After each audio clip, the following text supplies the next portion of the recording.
Here is a warning to all shipping. It's Round the Horne.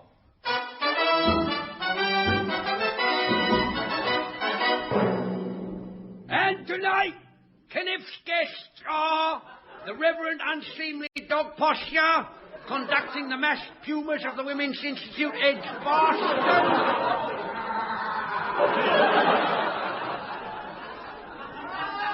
And Dame Sweeney Egg Blast, the Clacton dripping heiress. And here's your host, Cardiff's dusky queen of song, Kenneth Horne.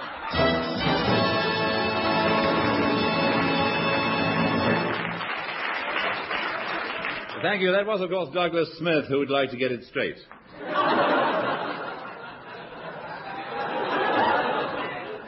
But unfortunately, it has to stay in plaster for another 2 weeks. Here now are the answers to last week's questions. First, the where do you find it in Scotland question. And the answers were hanging down in front of the kilt,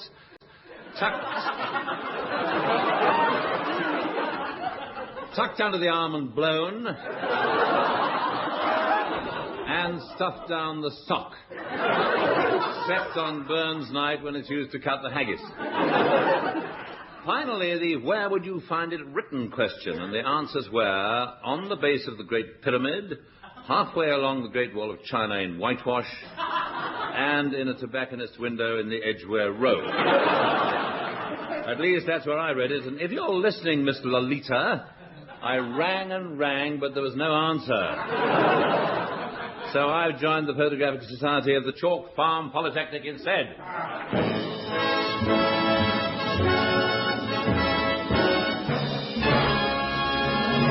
At this point, we were going to do the Three Musketeers, episode 3. But we got fed up with it. So here instead is a thrilling story of Africa.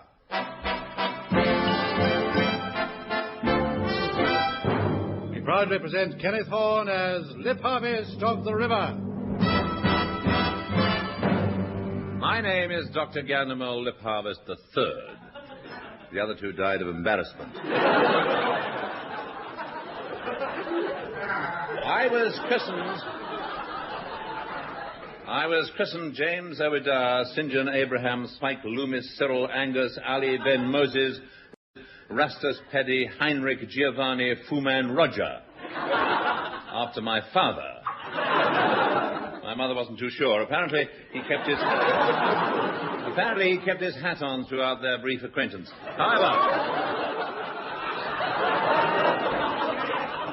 However, dear reader, I digress. I am a keen botanist. Yes, we've all got your number. And zoologist.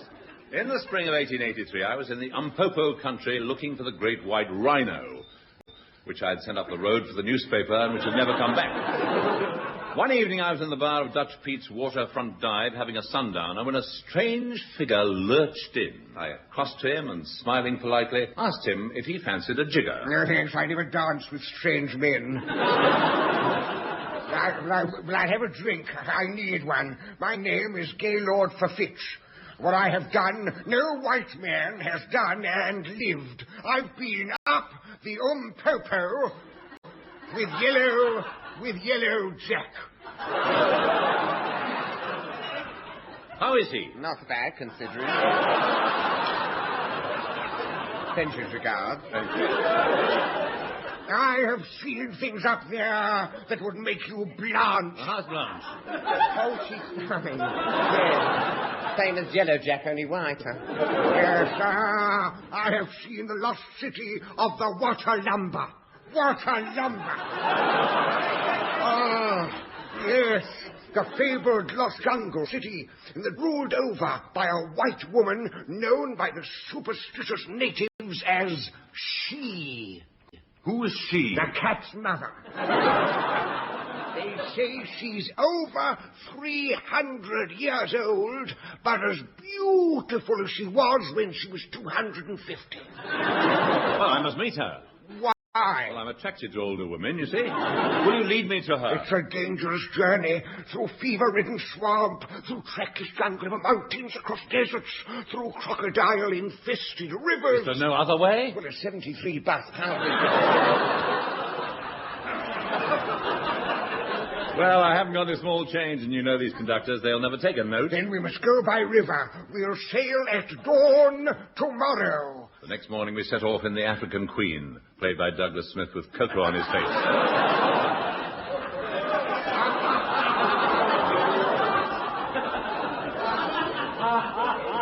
He nosed his way lazily upstream. Fitch and I relaxed in the stern. Chug, chug, chug, fut, fut, fut.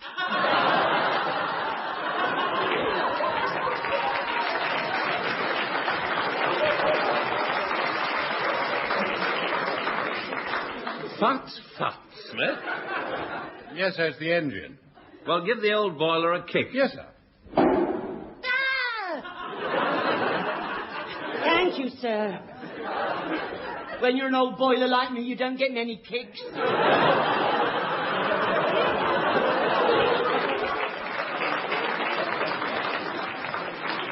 Isn't that the one who played Granny in The Three Musketeers? Yeah, she gets around a bit for an old one. Meanwhile, halfway up the Ompopo. Fut, fut, chug, chug.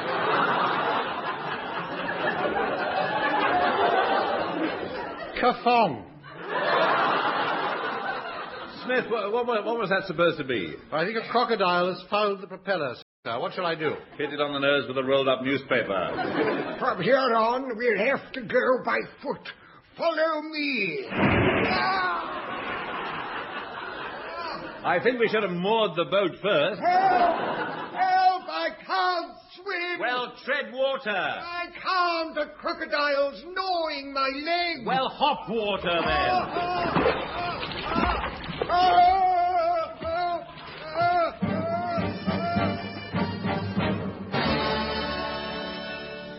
We scrambled ashore more dead than alive and set off on foot through the tangled undergrowth of the Umpopo country. Fitch and I made slow progress. Well, it's not easy to walk when you've got a crocodile hanging onto your leg.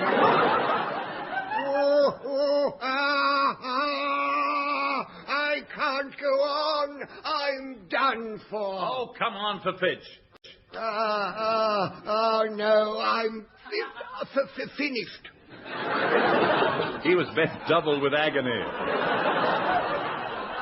Suddenly there was an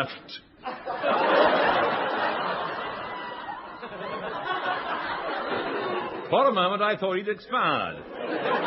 But fortunately he was only transfixed by a poisoned dart. Where did the dart hit you, Fitch? Well, if I was a dartboard, it'd be treble 19.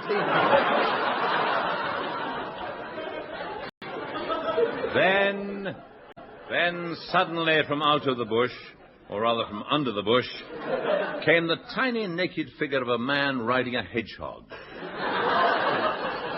He was 30 inches high and he brandished a small but deadly blowpipe. He galloped across the clearing, reined his hedgehog to a halt and dismounted with a sigh of relief.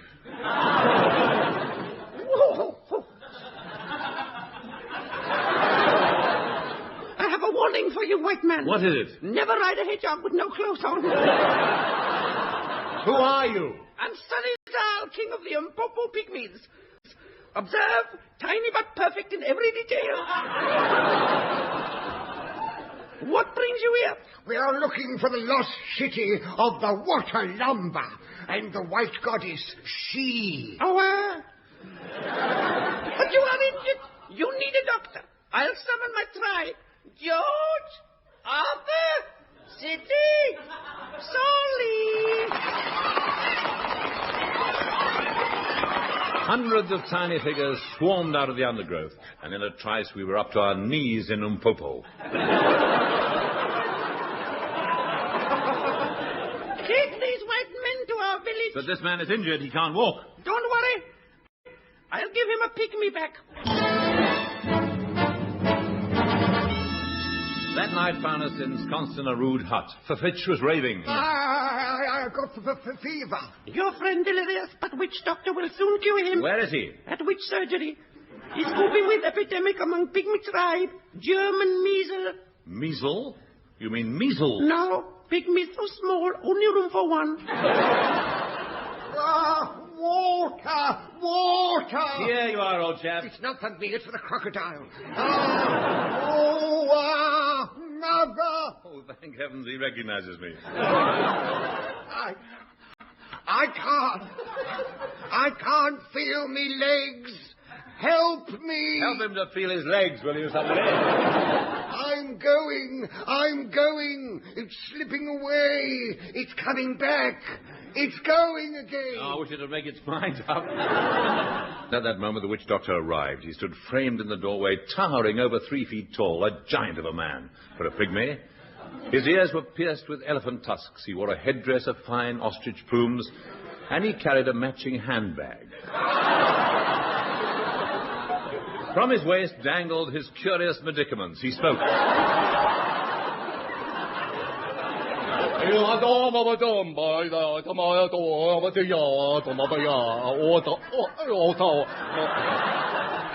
What was that? I said, and how's the patient today? Oh, will you examine him? Certainly. Now, does it hurt when I do this?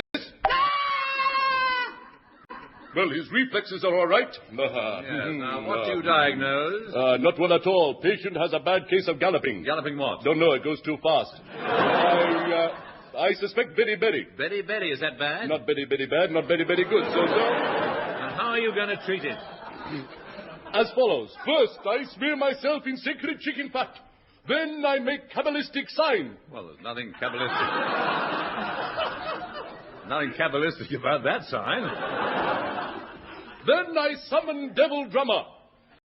Devil Drummer! Yes, baby. Give me a steady 4 and easy on the hi-hat. A 1, a 2, a 1, 2, 3, 4.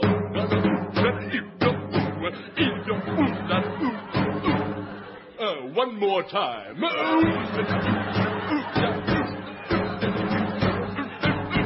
And he leapt about the room, brandishing a chicken above his head.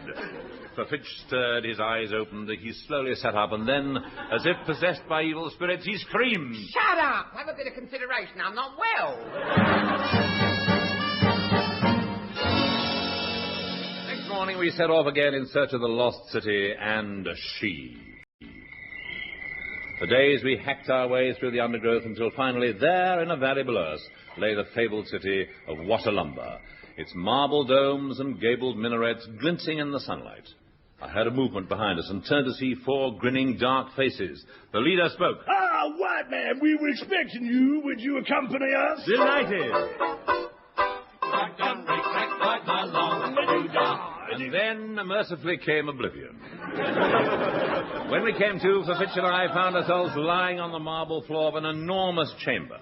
At the far end of the room was an ornate throne on which sat the 300-year-old white goddess, played by Betty Marsden without any artificial aid. On either side of her stood a huge Nubian. As if in answer to my thoughts, Fitch spoke. Oh, what an enormous pair of Nubians.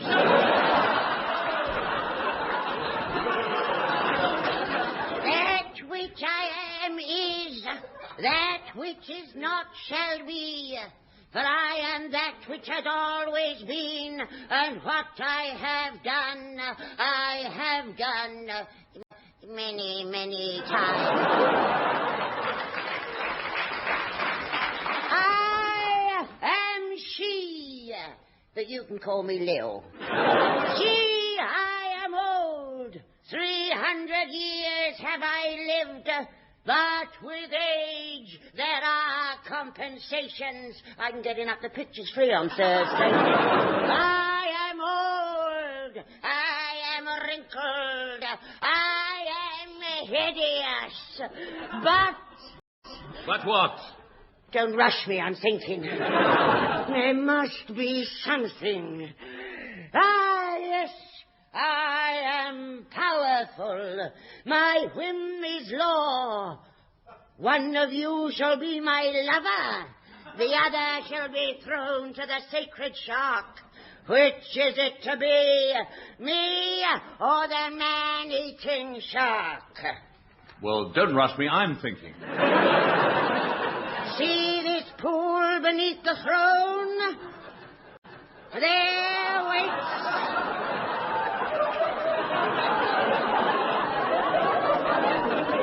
There waits the sacred shark played by Douglas Smith. with teeth cut out of orange peel.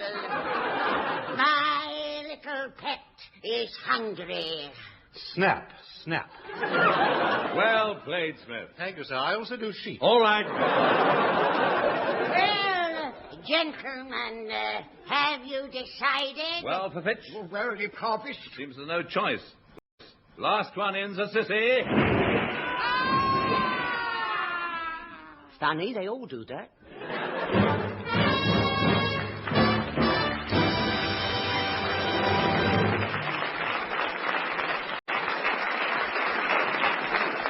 And what a way to go, to perish in the awful gaping jaws of the sacred Douglas Smith. And talking of awful gaping jaws, here the sacred Fraser Hayes 4 to sing...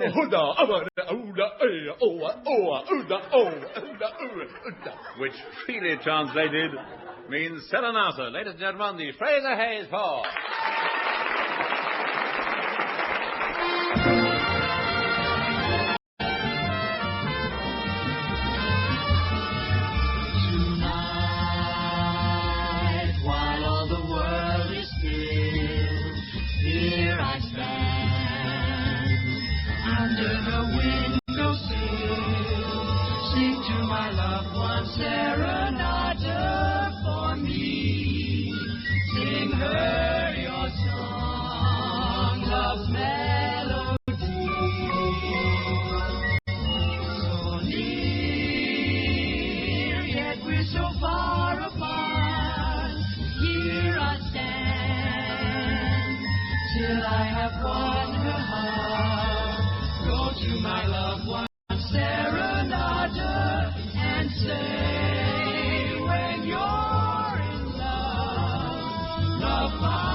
And now, the Round the Horne colour supplement. And this is the section of the show which you can pull out, and if you don't like it, throw it away.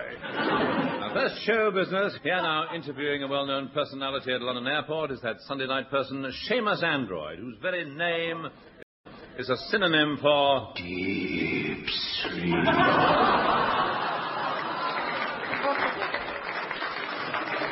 Come in, Seamus Android. All right. Now, here I am at London Airport, personally, myself in person, to meet someone who I know you will, as I have. So without further ado...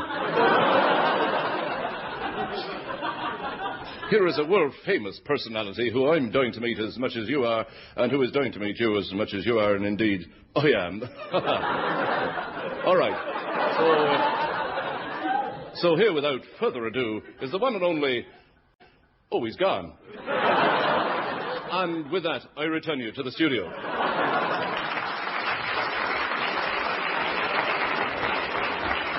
And thank you, Seamus. I won't miss your TV show this week. What you don't see, you don't miss. Now...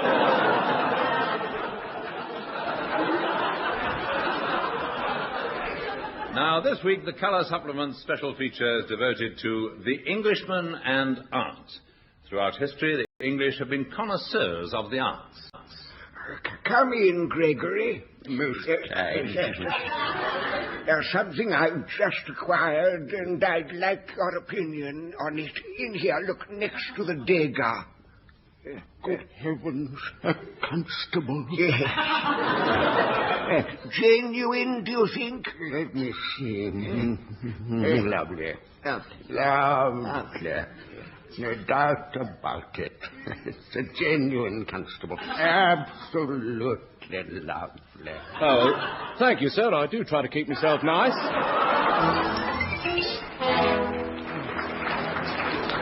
Love of the arts is deeply embedded in the Englishman's soul, and many films have been made depicting the inner struggles and romantic agony of the painter. Here now is an excerpt from that great film of the 40s, The Moon and Sixpence, reduced to fourpence this week only. Starring Dame Celia Mole Strangler and aging juvenile Binky Huckaback.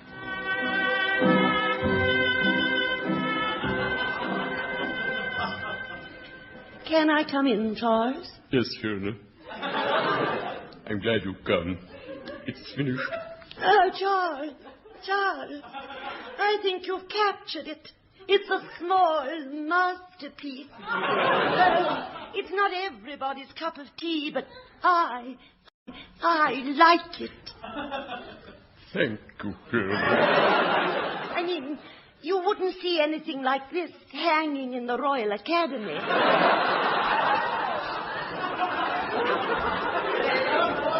But I don't want it hanging there.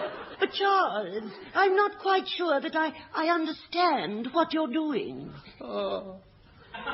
Surely it's simple enough. For you, Charles, for you. You're an artist. You painted it. I'm only a woman. What does it mean? What it says. Gents, wash and brush up.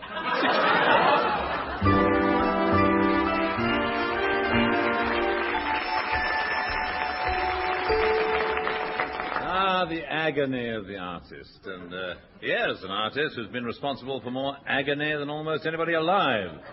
Rambling Sid Rumpo.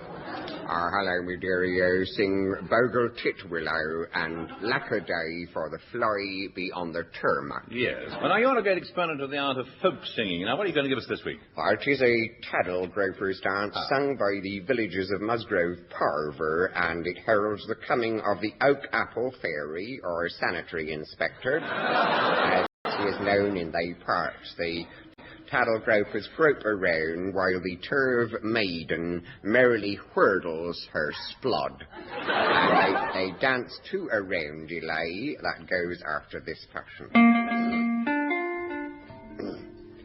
There's cordwangles in me posset bag.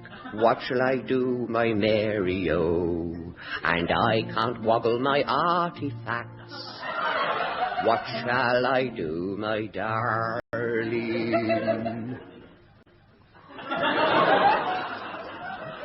So the turve maiden sings back. Stove it with a gander hook, that's what you do, my Billy-O. Then you can wobble your artifacts as good as new, my darling. So he stoves it with a gander hook, but it don't do no good, as he's forgot to put antifreeze in. So plaintively he sings to her. I stoved it in with a gander hook, that's what I done, my Mary-O. But now I've nudged me artifacts, what shall I do, my darling? And so she tells him what to do with his artifacts. And he does it,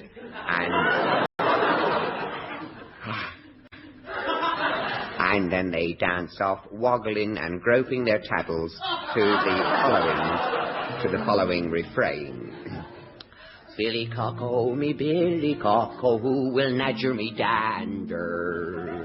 Boggle me loomer me jolly boys, and posit me splee in the morning.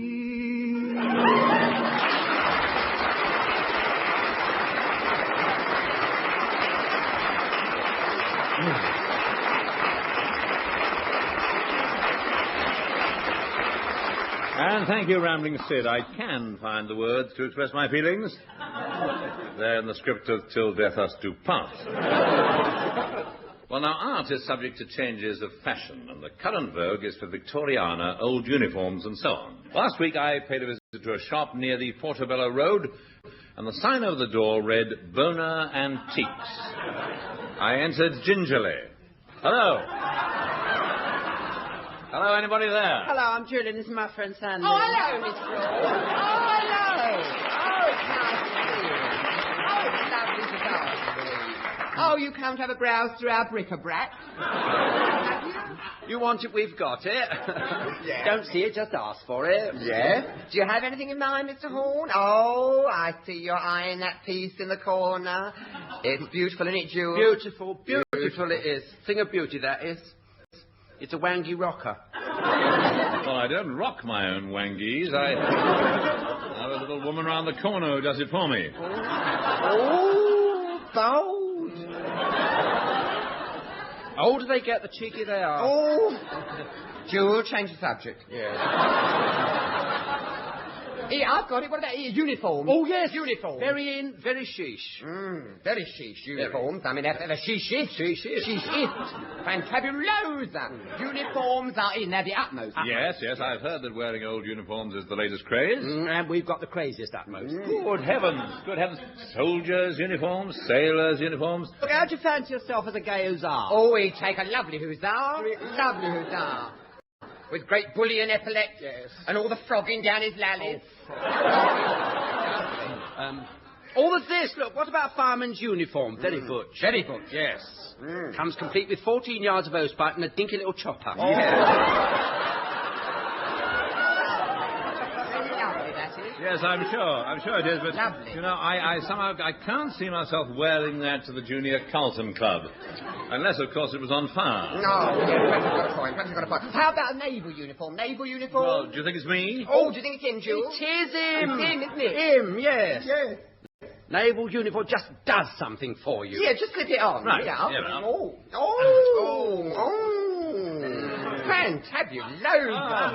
No. Well, I'll take it then. In fact, I'll wear it now. Oh, lovely. Ta-ta. Then we'll send you the account. Well, yeah, there he goes. Then he look an absolutely perfect example of a... Oh, what is the phrase, Jewel? Great steaming nip. Oh, thank you.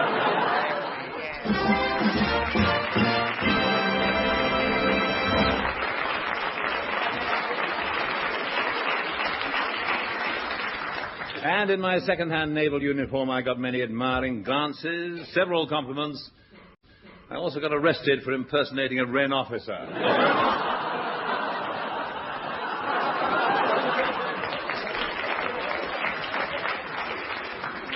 Well, how was I to know? I was in the RAF. Cheerio. See you next week.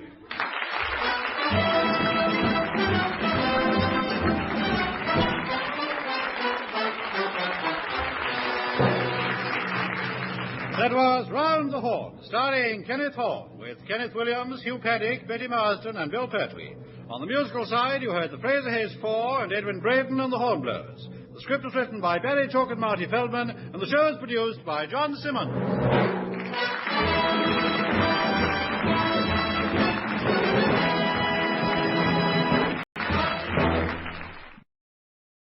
My lords, ladies and gentlemen, master of the hounds, mistress of the ostler,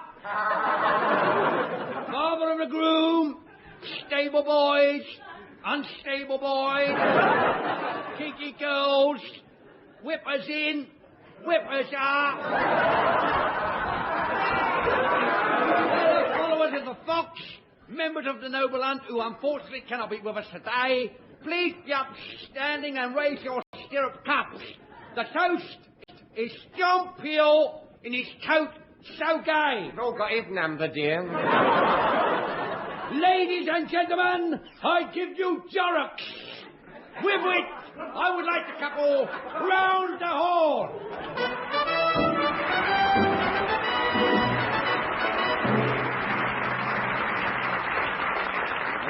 and welcome to the show. Well, now, here are the answers to last week's questions. First, the where do you find it question. Well, the answer came in several parts as follows. Wound round a sailor's leg, on top of the wardrobe, floating in the bath, under a prize bull, and in a lay-by on the Watford bypass. At least I found one there. I couldn't use it. It was covered in verdigris. Never mind. I gave it to the scouts, actually, and they exhibited proudly next to a daguerreotype of Baden-Powell's Woggle. Now, finally, what was wrong with this picture question, where I showed you a photograph and asked you to pick out the deliberate mistakes on it? Well, most of you realized that Queen Victoria was wearing an Arsenal football shirt in the picture. Quite ridiculous. It should, of course, have been Bolton Wanderers. The sheep bottom right shouldn't have been wearing jockey shorts. Greyhounds, of course, do not have antlers. And the vicar's miniskirt was in the wrong tartan.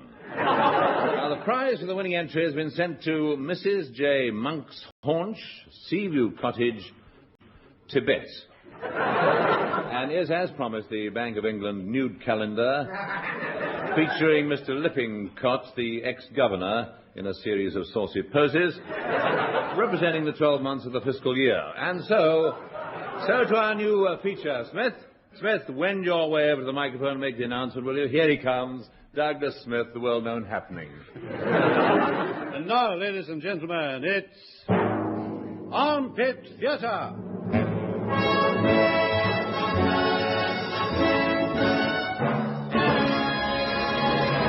The BBC, the studios that gave you tales of adventure and swashbuckling romance like The Count of Monte Cristo, now presents Kenneth Horne as D'Artagnan in a special production of The Three Musketeers.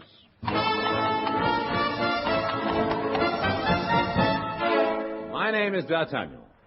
Alice D'Artagnan.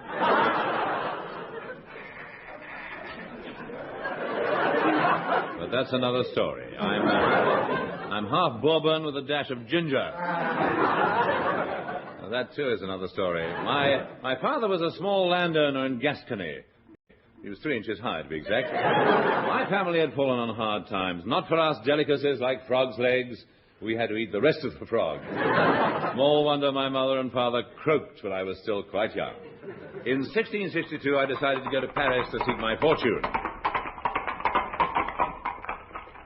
I made my way to a low tavern in the Rue de la Danny, the main drag, and tethered my old nag to a hitching post. All right, you stay there, Granny. I'll get you a pint of stout and a packet of cheese and onion-flavoured escargot. Thank you, Alice. You always was a good granddaughter to me. And that is yet another story. Perhaps you should have told that one, Ducky. It's getting more laughs. I flung open the door of the low tavern and swaggered in on my hands and knees. It was a very low tavern. At the bar stood 3 mustachioed gallants with swords at their side. The tallest of the trio wore a gay cockade in his hat. I stared at him for a moment. He spoke. Are you staring at me, cockade? Yes. You're musketeers, aren't you? Aye, Cully. I'm Porthos, and this man at me elbow is Arthos. Oh, I'm sorry. In this light, for a moment, I couldn't tell Arthos from your elbow.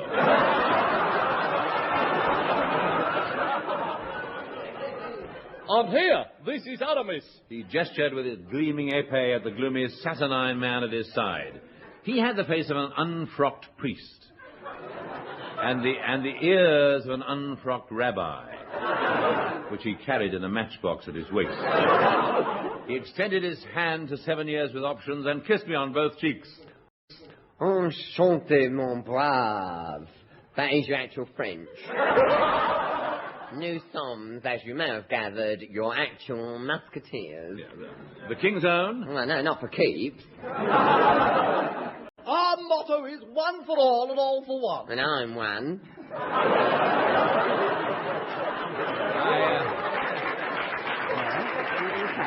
I don't quite follow. Well, he's one, and he's one and all. Well, I'd like to be one. Well, first you have to prove yourself. Can you ride a horse? Can you fight off 20 men at once? Can you make love to a beautiful woman? Well, not all at the same time, but anything you can do, I can do better. I can do anything better than you. No, you can't. Yes, I can. No, can't. No, can't. Yes, I can.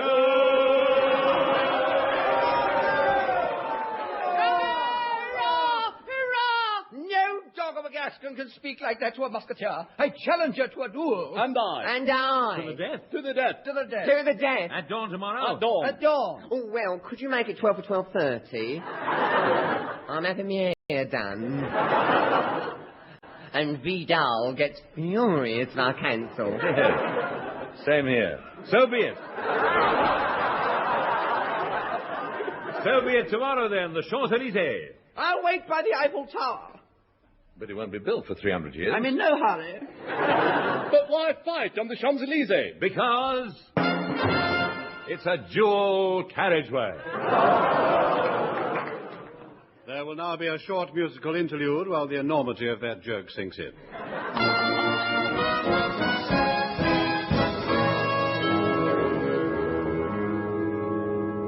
Dawn the next day. How about you? Ha ha! How about you? Oi. Alice, they haven't arrived yet. Oh, well, I'll have it myself then till they get here.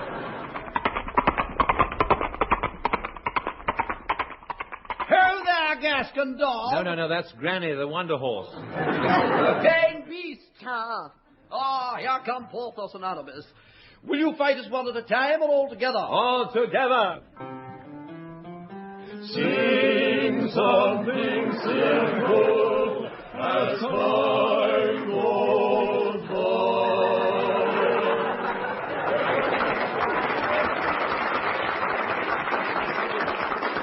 They came at me, their rapiers gleaming. Porthos was nicked, but remanded for a doctor's report. Aramis was next. He lunged at me deftly, flashing his épée. I parried and lunged quickly. After a quick lunge, I slipped into the library for a nap, but he wasn't to be put off. He showed me what he was made of. I'll show you what I'm made of. Look. Good heavens, skin. Take that. Miscreant.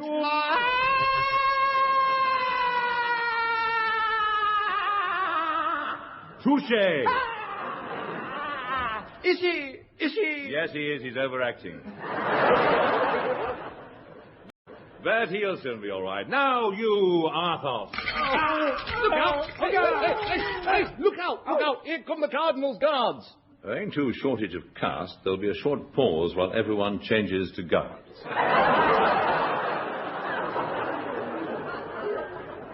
The Cardinal's guards, for it was they, rushed at the musketeers with savage oaths. The fight was on. Back to back, face to face, cheek to cheek, up against the wall. They did what they had to. Athos, Porthos, and Aramis cut and thrust with a will, while Alice was parrying one of the guards. A musketeer's life is terribly hard, says Alice. Finally outnumbered, they were forced to retreat. Led by D'Artagnan, the musketeers leapt onto Granny the Wonder Horse, and with a cry of... Hey-ho, Granny! They rode off to the Tuileries. Oh, why are we going there? To get twilled, you idiot.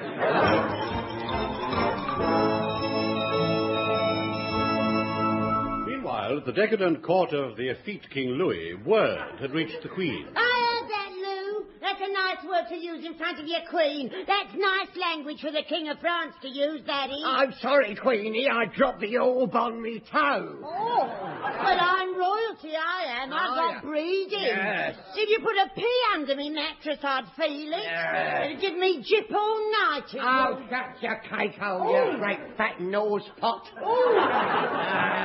Pea under your mattress.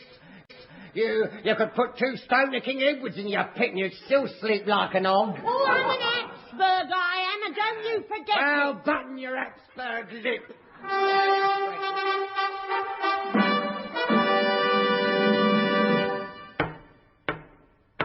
Your Majesty, His Eminence, the Cardinal Richelieu, craves audience. Oh, the eminence grease himself.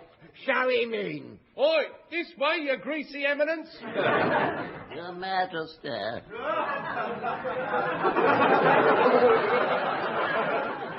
I have a complaint.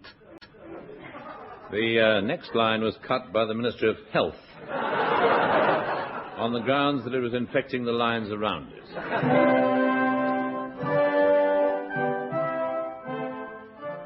I wish you could see this scene as the Cardinal, with his colourful habit, for which I believe he's receiving treatment, advances into the stately throne room with its priceless tapestries, gilt caryatids, and Aubusson carpets woven by hand. They don't use needles, they have long, pointed fingers.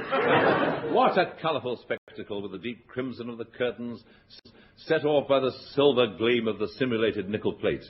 Fully transistorized Japanese mini-commode and teasmade.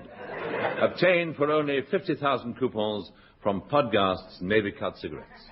Deeply satisfying Podgast with the smoked salmon-flavoured filter.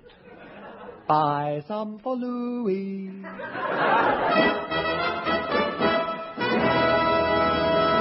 The Three Musketeers, Part 3. You wouldn't have liked Part 2. It was all plot. The wicked Cardinal, jealous of the Queen's influence on the King, plans to discredit her. Shame! Knowing that she is given a diamond necklace as a token of her favours to the Duke of Buckingham, he persuades the King to hold an enormous ball. Don't drop it, Louis! At which the Queen must wear the necklace. Meanwhile, on the next page, the Musketeers are celebrating their victory over the Cardinal's guard. A toast to the King! The King! To our new-found friend D'Artagnan, the swiftest swordsman in Gascony. Here's to D'Artagnan, the high-speed Gascon. I'm very, very honoured, gentlemen. Young D'Artagnan, you shall live with us from now on. Come on, I'll show you my quarters. Yes. All right, I'll show you mine. These clothes you wear, they're not fit to battle for a gentleman. We'll take you to the King's own tailors, Berman's Theatrical Misfits, and the 100 Years' War surplus store. Yes. You shall find purple cloak, lace jabot, sheer silk hose, and as fine a codpiece as any gentleman could wish, together with 4 penitent chips and a pickled onion. High boots, a fine ostrich plume in your hat. Oh, looking like that everywhere you go, men will envy you and women desire you. Oh, the other way round. Just one thing, D'Artagnan. Yes, what is it? In that clobber, don't go near the docks on a Saturday night. Entrez! I am Her Majesty's lady-in-waiting. Oh, well, come in, Mrs. Woman. We won't keep you waiting long. I have a message for the Queen. She must see you at once. It's a matter of life and death. What does the Queen want to see the Musketeers about? Where does the mysterious Cardinal fit in? Will Snowy and Jock be in time? How does Lord Otto Mousechouser fit into the bacon slicer?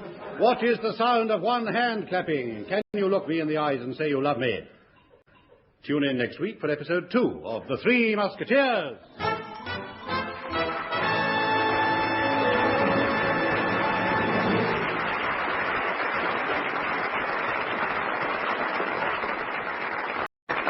Well, there's nothing so bad it can't get worse, so here are the Fraser Hayes 4, 3 voices in perfect harmony to sing On a Slow Boat to China.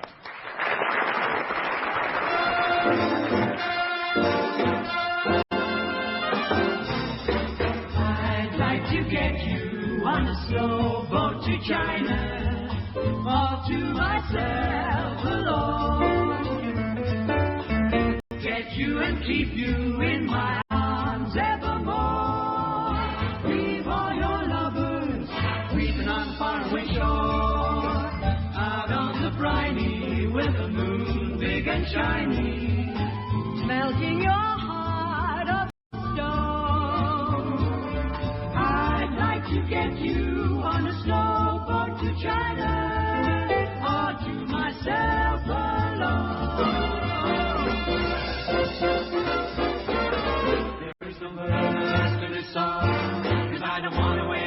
Too long, just say that I'd like to get you on a slow boat to China, all to myself alone. Get you and keep you in my arms evermore. Leave all your lovers weeping on the faraway shore. Out on the briny with a moon big and shiny, melting your heart. I'd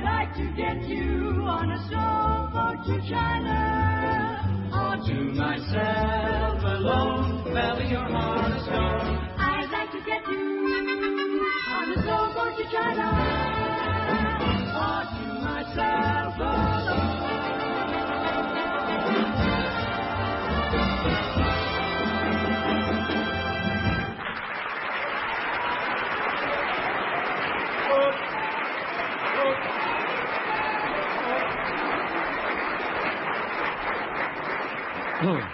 And now, the Round the Horne colour supplement. Now, this part of the show can only be heard in colour.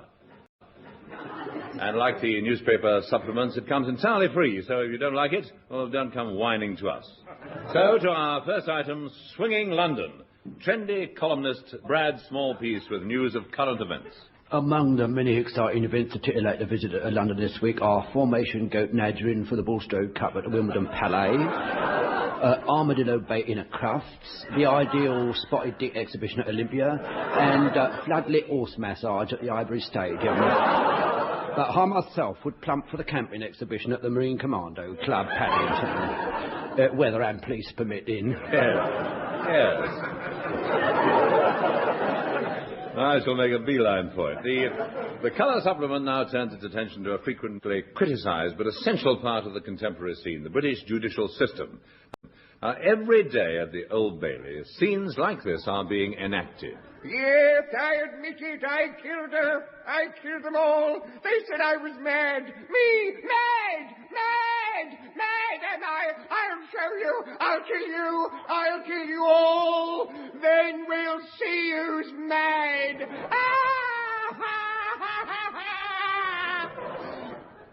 Quite so, my lord. But what about the accused? And who do we revere more than the solid British Bobby?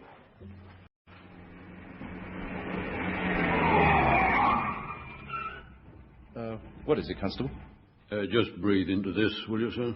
Breathe into... Don't argue, sir. Just breathe into this. Oh, all right. Now this one. Yeah, that's better. Can't stand cold gloves when I'm on point duty.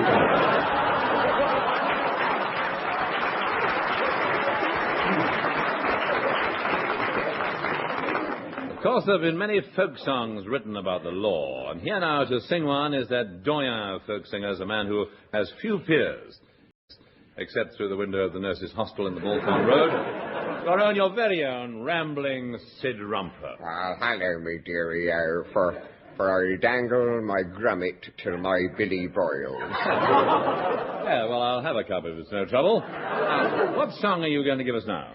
Something I picked up down under. 'Tis an Australian outlaws song and tells of a squatter in the outback. Ah, I see. Primitive plumbing. So some say. Some. Yeah. Anyway, this swagman is in the bush camping by a billabong, and the billabong reports him to the police.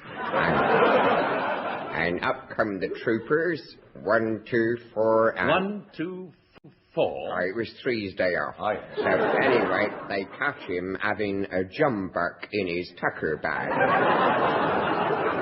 Well, it's better than a poke in the eye with a sharp stick. Precisely. So then he sings this haunting lament. Once long ago, in the shade of a gooly bush,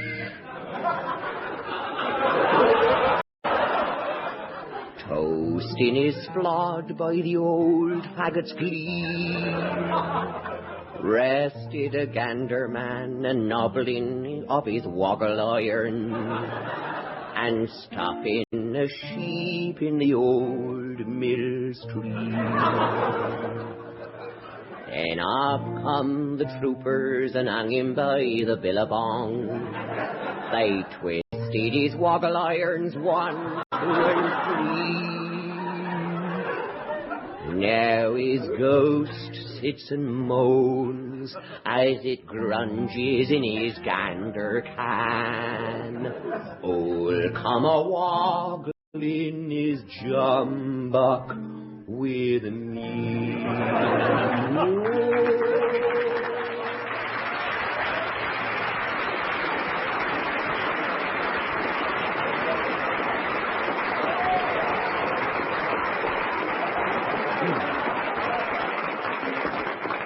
Thank you, Rambling Sid, and keep taking the tablets. Now, one thing about British law is the way it adapts to circumstances. As time changes, so does the law. For instance, 30 years ago, it was illegal to set fire to an orangutan within the precincts of Westminster Abbey on even dates. Nowadays, there's no such stigma attached to such an act, except, of course, to the orangutan. And it's similar with divorce. Now, in the 40s, the social complications were enormous, as we illustrate with this excerpt from the 1942 production of Brief Ecstasy, starring Dame Celia Mole-Strangler and aging juvenile Binky Huckaback.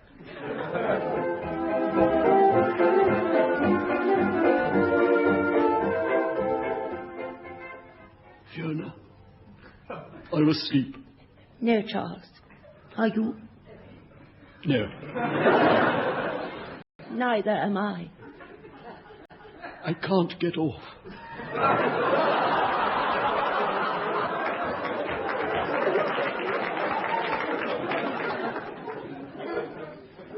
I keep thinking. Thinking what? You know what I'm thinking. Yes, I know. I know you know. I know you know, I know. Yes, I know. But knowing doesn't help. Every night I lie here torturing myself. We're in an impossible position. Give it time, Charles.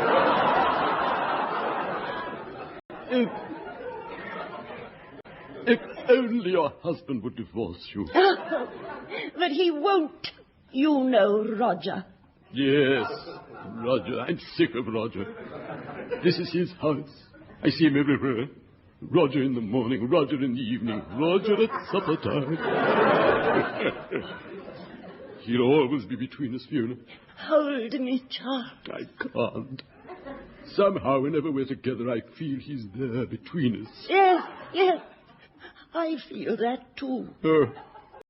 What are we going to do, Fiona? Shall I speak to him? Yes, you must. You'll never get any peace. Very well, darling. Roger. Yes, love? Get up and make some cocoa, dear. We're trying to get some sleep.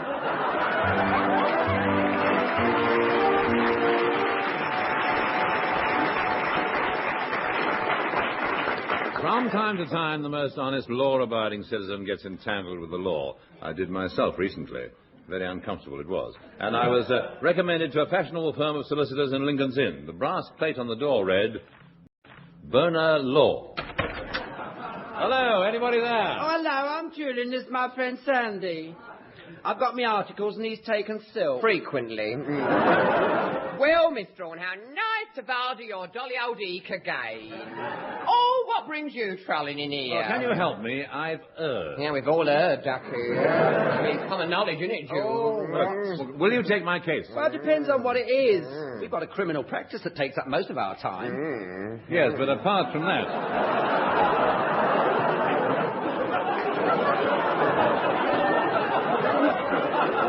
I need legal advice. Oh, and he bowed. So, all time has not withered nor cut and staled his infinite variety. Just a minute. Now, what is it you've done? Well, no, I don't like to say. Oh, come on. No, I don't know. Oh, come on, you can tell us. Sand and me have handled the most bizarre briefs. Nothing to shock. No. Well, look, it's here on this charge sheet. Let's have a vard. Oh, Joe, look at this. Oh. He did. It's written down. Oh. What do you mean? Broad daylight. Outside the corner house.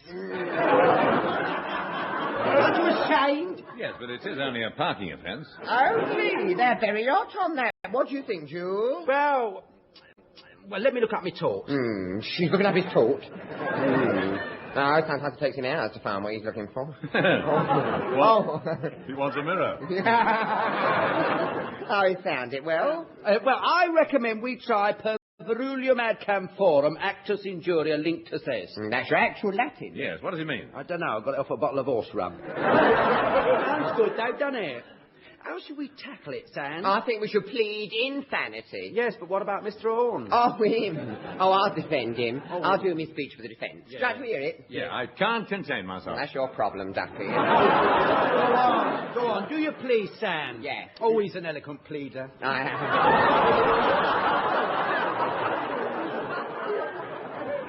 Homies and Polones of the jury, Varder well the eek of the poor one who stands before you. His lallies trembling.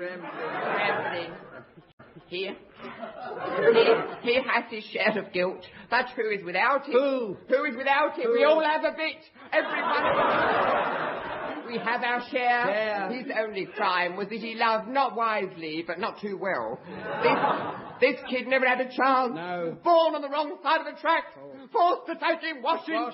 Society drove him to a life of vice. I see. It's not this one who's on trial. It is all of us. Hallelujah. Hallelujah. We made him what he is, without hope, without love, without hair. Give him a chance to become a useful citizen again, a housewife and a mother, so that he can look the world in the face and say, I name this ship HMS Ark Royal, and God bless all who sail in her. Bravo, Sans! Bravo! Well done! Could have been a Queen's Council. Well, Mr. Horne, what do you say? Have you got Quentin Hogg's phone number?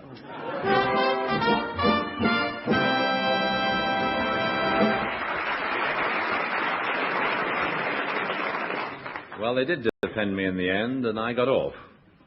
They got 6 months. But that's still another story. Well, that brings us to the end of the show, except for this week's mystery noise. Now, what is it that goes... boom? If you know, please drop a line to me, care of Round the Horne, and mark your envelopes clearly in block letters. Cheerio. See you next week.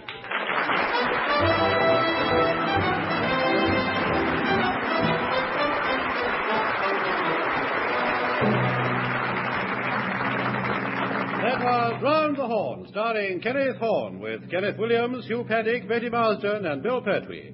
On the musical side, you heard the Fraser Hayes Four and Edwin Braden on the Hornblowers. The script was written by Barry Took and Marty Feldman, and the show is produced by John Simmons.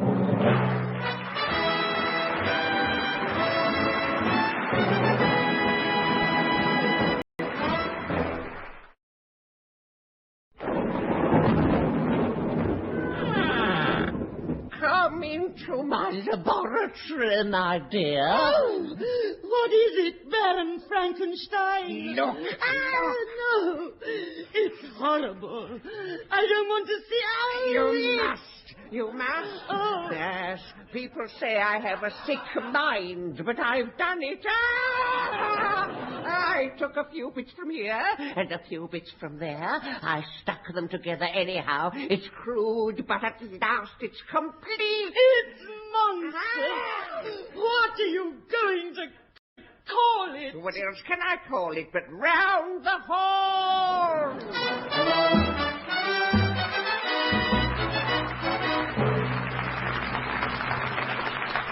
Hello and welcome to the show. Now, today, as everybody knows, is Commonwealth Cenopod Day. And all over London, the bunting is up.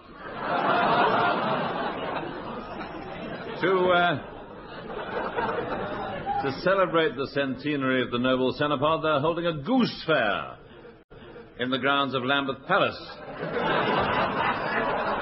And among the many attractions will be five-a-side mitre fingering, knock a sexton out of bed, guess the weight of a bishop, rabbi shaving in the round, and in the evening under floodlights, our old friends, the over-80s nudist leapfrog team, are giving a display of ballroom dancing. And their program includes the Dashing White Sergeant, the Blue Danube Waltz, and the Red Hot Polka. I myself am looking forward to the finale, where they all join hands in the grand chain. All right, Smith, make the announcement. And now a story of the fastest gun in the West, and how justice was brought to the wild frontier by the man they called the Lone Ranger.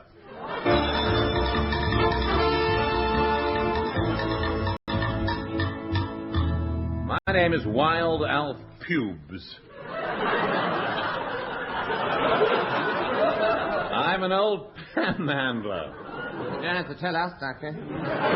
One day I was panhandling up the creek, crouched over my pan looking for gold. We won't find any there, huh? All right. Yes. I had staked out a claim in the Black Hills of Dakota, and my daughter and I were hoping to strike it rich. Gee, Paul, shucks dug on the hide and cat on the hot tin roof. What is it, Hoss? Paul, do you think we'll ever find gold? Oh, but of course we will. But, Paul, we've been out here prospecting for months. And plumb tuckered out. Well, plumb tuck it in. And fix us some victuals. Look, Paul, strangers on our land. I looked up as a group of horsemen approached. The leader towered over 5 foot high, including the horse. I took in his sombreroed head, his leather-jacketed body, and his chapped legs. His high-heeled boots boasted ornate silver spurs. Who was this sinister stranger? He spoke. I am Buffalo Sidney Goose Creature. The celebrated desperado who's feared and hated from Kansas City to Sacramento. And none too popular in Finchley, I might add. And what do you want of me? I want your land. The railroad is coming through. Soon the Black Hills will reverberate with the sound of the iron horse. And if your iron horse set so much as an iron hoof on my land, I'll plug you more times than the BBC plugged Puppet on a String. Don't mess with me, Pubes.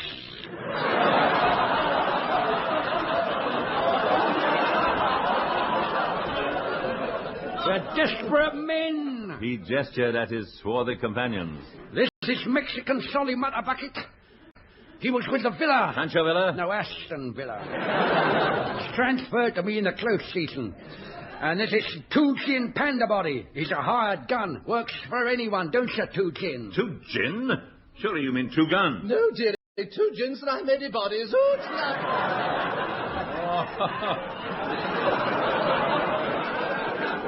Oh, she's a fine figure of a woman, isn't she? And who are the others? These are my cow hands. Yes? These are my cow feet.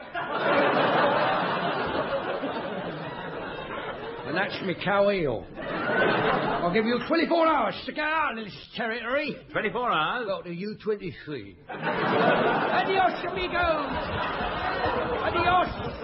Oh, gee, Paul, what are we going to do? Well, there's only one thing we can do. Send for the Lone Ranger. A streak of light, a flash of white, and a cry of... Ho-ho, Sylvia.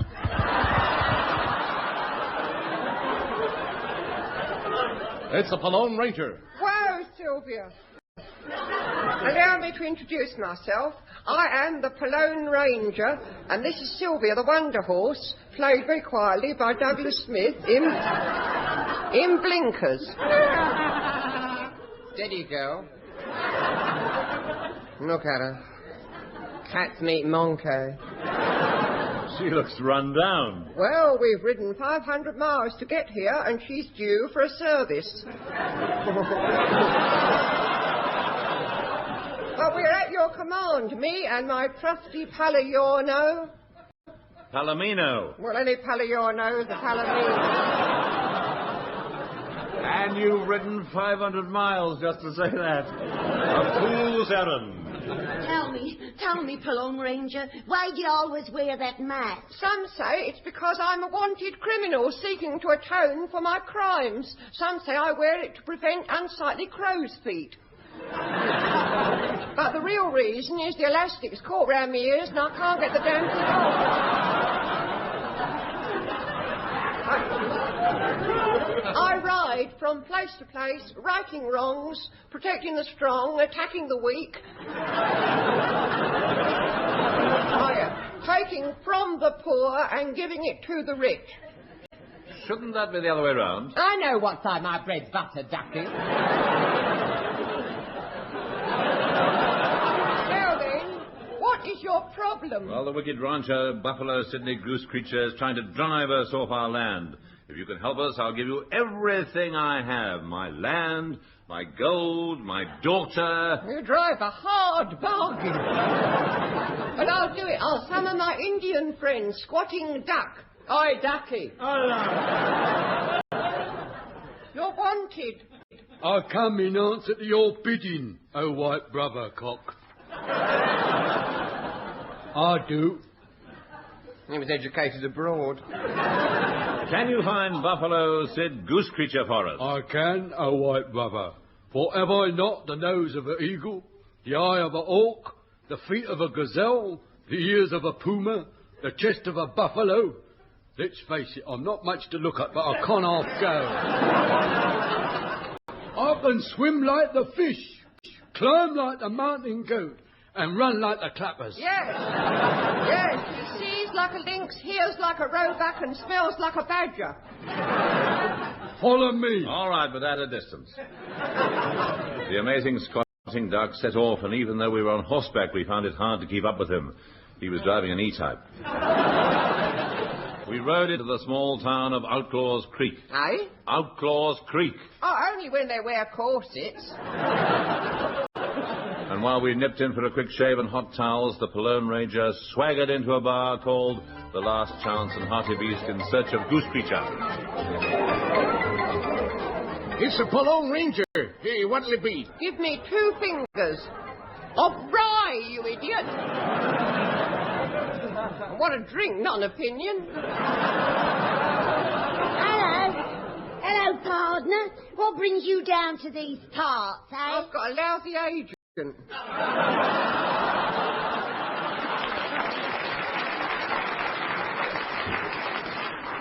I just thought I'd have a mosey around. I'm looking for Buffalo Sid. Do you know where he is? You know Indian's Bend? I don't know. I've never bent one. I'll take your word for it. That's where you'll find Buffalo Sid. He packs a 45. He never wears it. He takes a 33. Well, he only packs it to impress the chambermaid. I'm not afraid. I've got a 45 too. Well, to be honest, it's a double-barrel 22 and a half. But I'll 5 o'clock shadow him to his lair and beard him in his den. The scene changes. Come with us now, dear listener, through bosky woods and fairy dell, over hills, over dales, to where the curlew cries its soft impeachment. Oh, get on with it. Stop having Oh, all right. Goose Creature's shack, some hours later. All right, Goose Creature, we've got the place surrounded. Are you coming out? Sidney's not coming out. Not till he's eaten his rice pudding. Oh, please, Mumsy, please, let's go. No, Sidney, no. I'm not having you playing with that Palone Ranger. He's very rough. Oh, Mum, please, let's go. Oh, well. All right, Sidney. But now listen to your mother. Put your Wellingtons on. Oh, yes, all right, Mum. Thanks, Mum. All right, Palone Ranger, I've got my Wellingtons on. I'm coming. The 2 fastest men in the West faced each other, their hands hovering over their hips. Not like that, Williams, not like that. Then, slowly, inexorably, they walked towards each other. All right, Palone Ranger, you draw first. No. Go on, I say. All right. It's ticket number 304. Well done. Goose Creature's hand snaked to his holster, and quicker than the eye could follow, he drew his ivory-handled peacemaker and fired. But the Palone Ranger was even faster.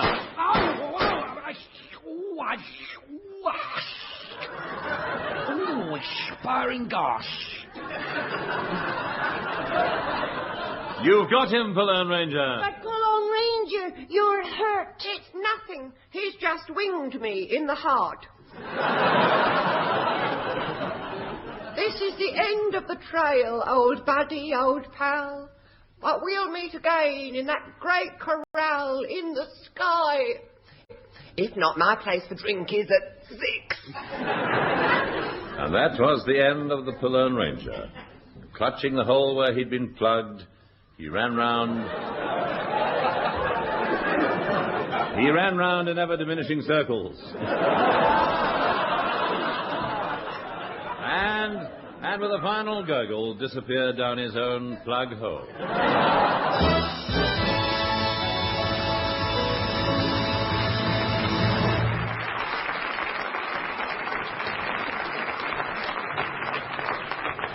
They took him to Boot Hill, and on his tombstone they inscribed this awful warning. Ladies and gentlemen, it's the Fraser Hayes Vault.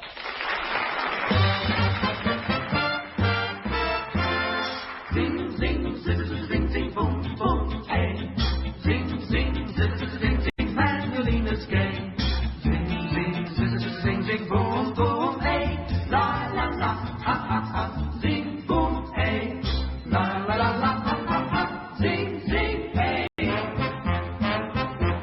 My heart is back in Napoli. Napoli. Napoli. Napoli. Napoli. And I seem to hear again in dreams her revelry, her sweet revelry. The mandolina's playing sweet, the pleasant fall of dancing feet. Oh, could I return, oh, joy complete. Napoli, Napoli, Napoli.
Now, the Round the Horne colour supplement. News from the fashion front.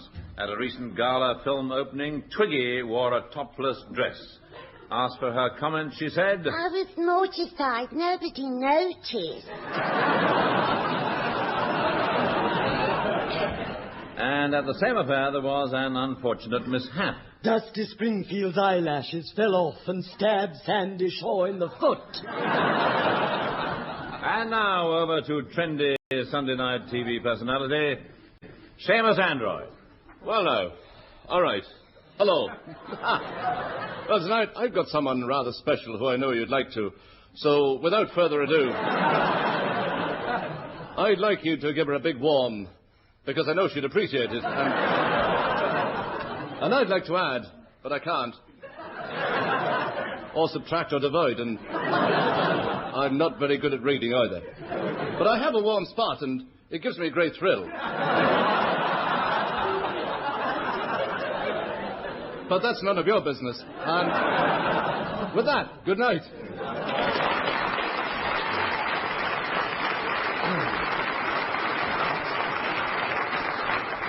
Every Sunday evening I think to myself, Seamus Android should be living at this hour. Or at least awake, anyhow. Now, this week the colour supplement turns its bleary eye on the subject of the BBC. Now, what is the BBC? Well, it's something you turn to when you're faced with the cold, grey reality of David Frost on commercial, only to find that he's beaten you to it and he's there on BBC as well. And then there's BBC Radio, the elephant's graveyard of entertainment. Well, to be fair, the BBC are always searching for new talent. Take the script department. Say, our new scriptwriter, Mr. Grant Paddock, J. He's an old Grant Paddock. Yes. Well. Yes. Welcome aboard. Nice. Now, I've been looking at some of this script you've sent in, and I know you're new at it, but there are limits. I mean, look at the synopsis you sent in for the Dales. The incident you envisage in the bathroom between Mrs. Dale, Bomber Harris, and Dr. Adam York concerning the loofah, the mirror on a stick, and the inflatable rubber duck. Whilst it's not without its dramatic highlights, it would, I should think, be extremely dangerous to all concerned. No, not at all. I tried it out. The loofah snapped, but the rubber duck come through it unscathed. Very nice. Yes. Well, what about this scene? You can't have Mrs. Dale and Mrs. Freeman crouched on a bomb site swigging myths. Well, that's the trouble with you lot. You're stuffy and you're hidebound. You don't want the fresh, clean wind of reality blowing up your corridors of power. You don't want it. But look at this dialogue. Ah, wait, let me read it to you. You'll get the full flavour of it then. Enter Mrs. Dale in her flimsy night attire. Her bronzed young... Yes, quite. We can skip the stage direction. Mrs. Dale speaks. Why, hello, Jim. Call stone me. What a booze up we had last night. Up the BMA. Oh, my mouth's like the bottom of a parrot's cage. To which her better half, the doctor, replies, "Shut up, you silly old tart, or I'll give you a mouthful of knuckles." Now, what's wrong with that? It hasn't quite got the nuance we expect. Just won't do, Mr. Gunfather. Your work is obviously the product of a one-track, degenerate, childish mind. I suppose that means you're giving me the sack. Oh, good heavens, no, you're just the chap we want to write Round the Horne. Oh! Well, a lot of people think of the BBC as a heartless institution staffed by automatons. And a lot of people are right. But love can still blossom even in such an unlikely place as the sound effects department. Charles, am I disturbing you? No. Just trying out a few sound effects for midweek theatre. Don't let me interrupt, but Charles, I had to see you. Well, close them. And over here. Now, what's the matter, darling? Roger knows everything. Everything? About us. He had us watched by a detective.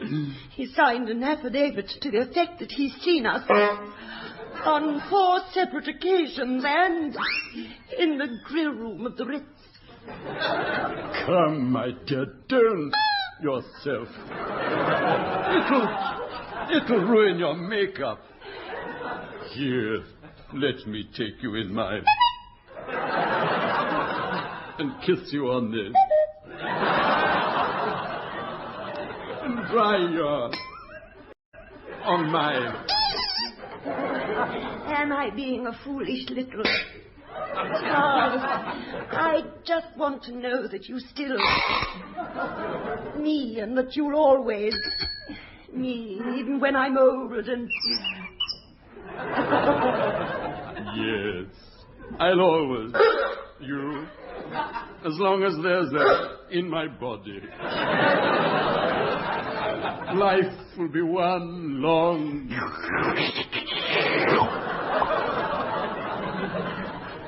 and together we'll find a little peace.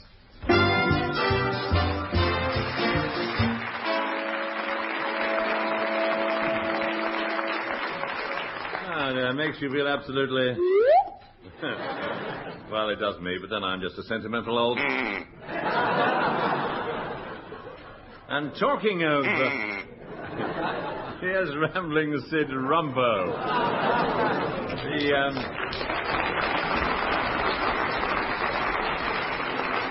The folk singer who is no longer and no shorter than he was last week.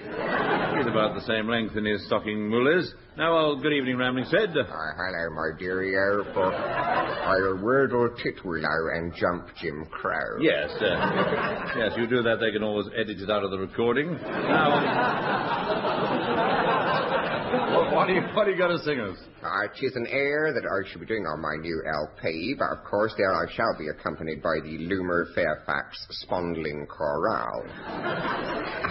Unfortunately, they can't be with me today, so if you and the boys and girls would join me... We'd like to. Thank you very much. We shall all burst forth together, so grundle your parts, and away we go. I'll sing you one, oh, green grows my bogling fork. What is your one, oh? One's the grunge upon my blood, masking my cord wangle. I'll sing you two, oh, green grows my bogling fork. What are your two, oh? Two are my looming from, see how they gangle. One's the grunge upon my blood, masking my cord wangle. I'll sing you three, oh, green grows my bogling fork. What are your three, oh? Three are the times I've lunged my groats. Two are my looming from, see how they gangle. One's the grunge upon my blood, masking my cord wangle. I'll sing you four, oh, green grows my bogling fork. What are your four, oh? Off my wordless bent, oh, three are the times I've lunged my groats. Two are my looming from, see how they gangle. One's the grunge upon my blood, masking my cord wangle. I'll sing you five, oh, green grows my bogling fork. Five of the wogglers up my thong fork. Three are the times I've lunged my groats. Two are my looming from, see how they gangle. One is the grunge upon my blood. It's ruined my cord wangle.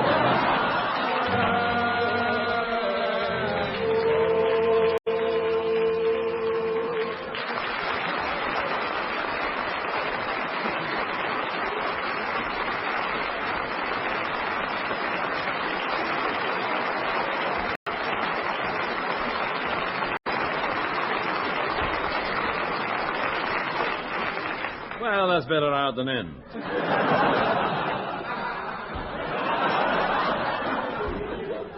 Now, to be serious for a moment, ladies and gentlemen, we in the entertainment business have every cause to be grateful to the backroom boys of the BBC, especially those unsung heroes of the wardrobe and makeup department. And recently, I was appearing on BBC television, and before I went on, I popped into the wardrobe department. Hello, anybody there? Oh, hello, I'm Julian, and this is my friend Sandy. Yes, you see, look, it's crocheted on our smocks. The actual name, you see. Are you one of the Daleks from Doctor Who? Oh, no, it's Mr. Horne. So sorry, nice of our dearie. Thank you very much, dear. Come for a pigeon, have you? Yes, I've been sent up by the producer. I'm not surprised, sir. Oh, he's got an acid tongue at that Ned. You can say that again. Oh, he's got an acid tongue, Ned. Oh, he did.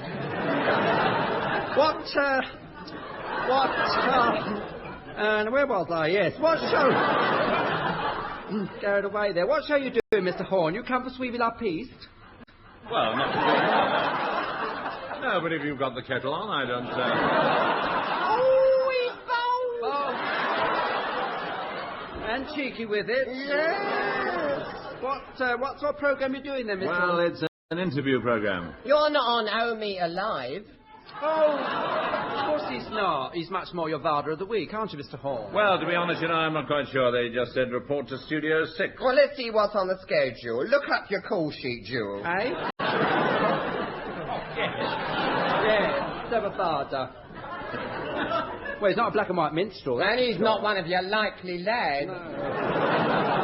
Quite the reverse. Most unlikely. No. He wouldn't be on Varder with Mother. No, he's more your Varder with Granny. Isn't he? Oh, Yeah. What release of BBC Two? What cosy did they say? Well, cosy? Cosy. Oh, yes. They said a dinner suit. Oh, sorry, Ducky, dinner suit's out. That's out. Out? Yes, the Director General's wearing it. Yeah.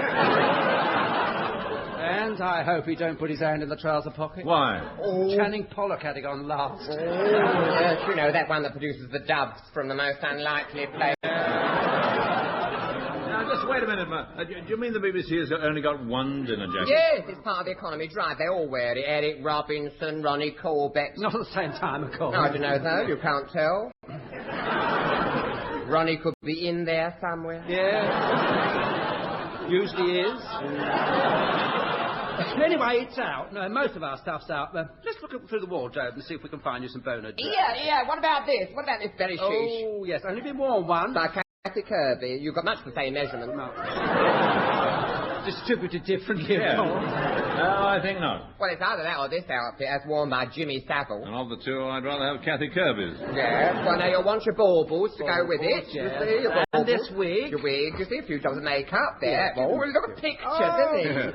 Yes, of the sort you buy in Tangier. Well, it's too late to do anything about it. Yes, well, off you troll then. Boner la. Thank you. Don't worry, you'll be fantabulous. Yeah, did he say Studio 6? Yes, why? Well, it'll certainly make an impression on the viewers. Why? Just reading the epilogue.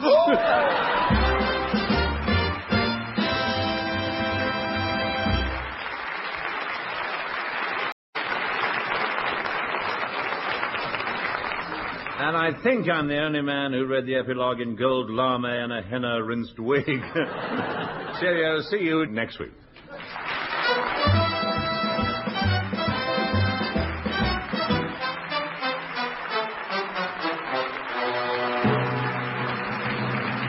That was Round the Horne, starring Kenneth Horne, with Kenneth Williams, Hugh Paddick, Betty Marsden, and Bill Petrie.